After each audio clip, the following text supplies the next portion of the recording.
সুপ্রভাত সবাইকে। কেমন আছো সবাই? আশা করছি তোমরা সবাই ভালো আছো, আর আমিও বেশ ভালোই আছি। নতুন দিনে নতুন আরেকটা ভ্লগে আবারও তোমাদেরকে স্বাগত জানাচ্ছি। আশা করছি যে যেখান থেকেই আমার ভিডিওটা দেখছো একটা লাইক দিয়ে দেখবে। আর এখন দেখছো সকালবেলা রেডি হয়ে কোথায় যাচ্ছি। এখন বাজে সকাল 9:30। যাব আমার দিদির বাড়িতে। বলতে কিছুদিন আগে যে দিদির বাড়িটা তোমাদেরকে দেখিয়েছিলাম, দিদি নতুন ঘর করছে, তো সেই দিদির বাড়িতেই যাব এখন দিদির ঘর দেখতে। আর আজকে ছাদ ঢালাই হবে তার জন্য। তো তোমাদের সাথে কথা বলতে বলতে দেখো চলে এলাম। আর আমি আমার দাদার সাথে এসেছি, মানে আমার দিদির যে আমার জেঠতো দিদি আর জেঠতো দাদার সাথেই এসেছি দিদির বাড়িতে। তো এখানে ছাদ ঢালাই অলমোস্ট অর্ধেক হয়ে গেছে, কারণ আমাদের আস্তে আস্তে 1টা বেজেছে। দাদার যেহেতু একটু কাজ সেরে আসতে হয়েছে, তার জন্য 1টা বেজে গেছিলো, যার জন্য এখানে অর্ধেক হয়ে গেছে প্রায়। আর ছাদ ঢালাই তোমাদেরকে কি দেখাবো বলো? তো দিদি এত করে বলেছিল আর দাদা ভাই এত করে বলছিল, তার জন্য চলে এলাম। আর দেখবে যখন নিজেদের মধ্যে কোনো এরকম আনন্দের মুহূর্ত হয়, তখন সবাই মিলে চলে আসলে বেশ ভালোই লাগে, তাই না? তো আমরাও সবাই মিলে চলে আসলাম। মিঠির পাপা আসছে। মিঠির পাপা আমার সাথে আসেনি, ও একটু পরে আসবে, কারণ ওর একটা কাজ ছিল, যার জন্য আমাদের গ্রামের বাড়িতে ওকে যেতে হয়েছে। তার জন্য ও একটু পরে আসবে। আর আজকে আমি ভিডিওটা খুব সংকীর্ণই রাখছি, আর বলতে পারো সেরকমভাবে সময়ও পাইনি ভিডিওটা এডিট করতে। যখন তখন এডিট করেই তোমাদেরকে দেব। আর এখন এডিট করছি, এডিট করে এখনই ভিডিওটা আপলোড করে দেব, কারণ আমি আজকে একটা ফোঁটাও সময় পাইনি, কারণ দিদির বাড়ি থেকে এসে তারপর অনেকটা কাজ করতে হয়েছে। তো যে ওইদিকে দেখিয়ে দিলাম, দিদি এখন এই বাড়িটাতে আছে। দেখো এই যে মাটির ঘরটা, সেই ঘরটাতে দিদি এখন আছে, কিন্তু ঘরটা মানে খুব শোচনীয় অবস্থা। ঘরটা খুব একটা বেশি ভালো না। যত তাড়াতাড়ি সম্ভব দিদিরা যদি নতুন ঘরে চলে যেতে পারে তাহলে খুব ভালো হয়। আর ঘর বললামই তো, ঘরটা একদম ছোট একটা ঘর, সেখানেই খুব কষ্ট করে দিদি ছেলে মেয়ে নিয়ে আছে। কিন্তু ঘরটা হয়ে গেলে বেশ ভালো হয়। আর এখানে সবাই বসে গল্প করছে, আর আমি একটু ভিডিওটা করছি। আর খুব বেশি যেহেতু বাচ্চারা ঘর দেখো, আর সবাই আমরা এই বিছানাতে বসে আনন্দ ফুর্তি মজা করছিলাম এতক্ষণ। আর এখানে খাওয়া দাওয়ার ব্যবস্থা চলছে, অনেকজন প্রায় ছিল নিমন্ত্রিত।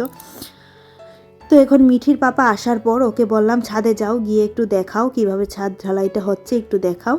তো যখন এই লেবার মিস্ত্রিরা নিচে নেমে যাবে, তখন আমিও উঠবো ছাদে। আমারও ইচ্ছা আছে ছাদে ওঠার, দেখি। আর একটা সিঁড়ি হয়ে গেছে, তো আর একটা এরকমভাবে উঠে পড়লেই হবে, কি মানে চলে যেতে পারবো, উঠতে পারবো।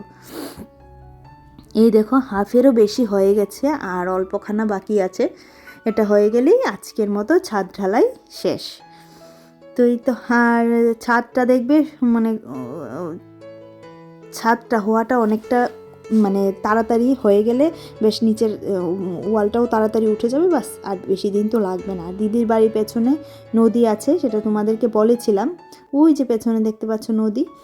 তো এখানে এবার আমি ওকে বলছি, দেখো আমি দাঁড়িয়ে দাঁড়িয়ে গল্প করছি, দেখেছো? ও আবার জুম করে দেখাচ্ছে। তো লেবার মিস্ত্রিরা একটু পরেই নেমে যাবে খাওয়া দাওয়া করার জন্য, তখন আমি উপরে উঠবো। মিঠির বাবাকে বলছিলাম যে আমি উপরে আসবো। আর ওই যে আমার জেঠু দাঁড়িয়ে আছে, দাদা দাঁড়িয়ে আছে, সবাই আছে এখানে। আর এই যে দেখো এবার আমি আসবো, ওরা সবাই নিচে নেমে পড়েছে, খাওয়া দাওয়া করবে তার জন্য।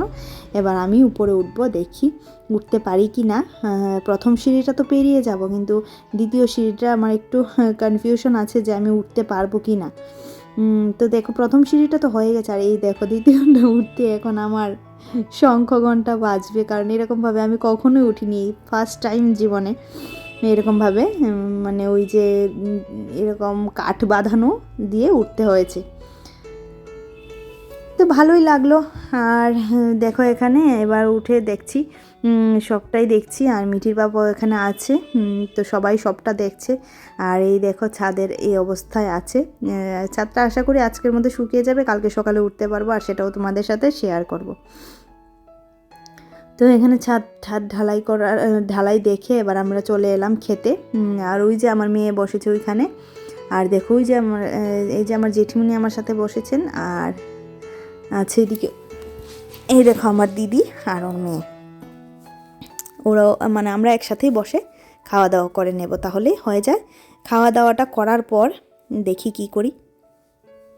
তো এটা বিকালবেলা অনেকটাই পরে খাওয়া দাওয়া করার পর এবার দিদি বলছে চলো ওই দিকে ঘুরে আসি একটু, মানে দিদিদের পেছন দিকে খুব সুন্দর একটা জায়গা আছে। আর আমার তো বন জঙ্গল জানো খুব ভালো লাগে দেখতে, কারণ এসব তো আর দেখতে পাই না, তার জন্য।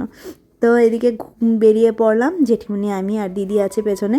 তো সবাই মিলে এবার যাব, নিচে নামবো, নিচে নেমে দেখছি কি আছে, তার জন্যই এবার আমরা নিচে নামবো। আর আগে যখন জেঠুর বাড়িতে যেতাম, মানে এই দিদির যখন বাবার বাড়িতে যেতাম, তখনও আমরা এরকম করতাম, এরকম বিকাল টিকাল হলে কি করতাম, বেরিয়ে পড়তাম। আর আগে তো ডিসেম্বরে স্কুল বন্ধ পেতাম আর চলে যেতাম জেঠুর বাড়িতে, ব্যাস গিয়ে ঘুরতে বেরিয়ে পড়তাম, দিদি আমি জেঠিমণি প্রত্যেকে মিলে ঘুরতে বেরোতাম, বেশ ভালো লাগতো। তো ওদের বাড়ির নিচে আবার এখানে আছে কিছু রাবার গাছ, তো সেখানে যাব। আর এদিকে মিঠিকে বলেছিলাম আসার জন্য, কিন্তু এখানে এসে মানে ভাই বোন ওদের পেয়ে মিঠি আমাকেই ভুলে গেছে। আর জানো তো ওরা আটকে দিয়েছে আমাদেরকে, আজকে আর যেতে পারিনি বাড়িতে, মেয়েটার স্কুল কালকে মিস হবে, এটাই হচ্ছে সবচেয়ে বড় প্রবলেম। তবে কি করব বলো, একটা দিন আমারও তো ইচ্ছা করে, তাই না, নিজের পরিবারের মানুষের সাথে কাটাই, কিন্তু এই মেয়েটার জন্য আর পারি না সেরকমভাবে, কারণ মেয়ের যেহেতু এখন পুরোপুরি স্কুল স্টার্ট হয়ে গেছে, পড়া স্টার্ট হয়ে গেছে, তার জন্য আর হয় না। তো দেখো খুব সুন্দর না সিনারিটা। আর এখানে দেখো সব বাচ্চারা বসে এখানে এবার খেলাধুলা করছে, আর জেঠিমনি আর দিদিও এখানে বসে টিভি দেখছে। আজকের মতো ভিডিওটা এখানেই রাখছি, তাহলে বললামই তো খুব সংকীর্ণ। ভিডিওটা যদি ভালো লাগে একটা লাইক করে দিও, তোমাদেরকে একটা লাইকে আমি অনেকটা মোটিভেট হয়ে ভিডিও বানাই। আর যারা নতুন দেখছো প্লিজ আমার চ্যানেলটা সাবস্ক্রাইব করে দিও। Tata, bye bye.